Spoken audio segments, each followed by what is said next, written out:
നമ്മൾ വിചാരിച്ചു ഉമ്മായിക്കാ ഇഷ്ടമൊന്നും അല്ല, ഉപ്പായിക്കാണോ ഇഷ്ടം അല്ല. ഇടം നമ്മുടെ ലോകത്ത് ഏറ്റവും കൂടുതൽ ഇഷ്ടപ്പെടുന്നത് നമ്മുടെ പടച്ച റബ്ബ. നമ്മൾ കരയുന്നത് അള്ളാഹിന് ഇഷ്ടമല്ല. അള്ളാഹു ഈമാൻ നൽകുമാറാകട്ടെ. ഉറക്കപ്പുറം അള്ളാഹു ഈമാൻ തരുമാറാകട്ടെ. നമ്മൾ കരയുന്നത് ഉമ്മയല്ല, ഇപ്പൊ ഉമ്മായിക്ക് സഹിക്കും, പക്ഷെ അള്ളാഹിന് സഹിക്കൂല.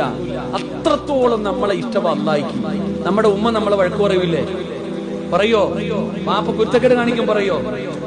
പറഞ്ഞങ്ങാതി നമ്മുടെ ഭാര്യ നമ്മുടെ കൂടെ കിടക്കുന്നവളാ, പിണങ്ങും. നമ്മുടെ മക്കള് പിണങ്ങും, ചോദിക്കുന്നത് വാങ്ങിക്കൊടുത്തില്ലെങ്കിൽ. വാപ്പ പറയുന്ന അനുസരിച്ചില്ലെങ്കിൽ വാപ്പ പിണങ്ങും, ഉമ്മ പിണങ്ങും. എന്നാ നമ്മൾ കാണിക്കുന്നൊക്കെ എന്തെല്ലാം കാണിച്ചിട്ട് അല്ല ഇന്നുവരെ നമ്മളോട് പിണങ്ങിയോ? അല്ല പിണങ്ങിയോ? നിനക്ക് സമ്പത്ത് തന്നില്ലേ? നിനക്ക് ഭക്ഷണം തന്നില്ലേ? കണ്ണ് തന്നില്ലേ? ചെവി തന്നില്ലേ? എന്ത് ചിന്തിക്കാത്ത കാണിച്ചോണ്ട് നടക്കുന്ന സ്വഭാവം ഞാൻ കാണിക്കണം എന്താന്ന് എനിക്കല്ലേ അറിയൂ.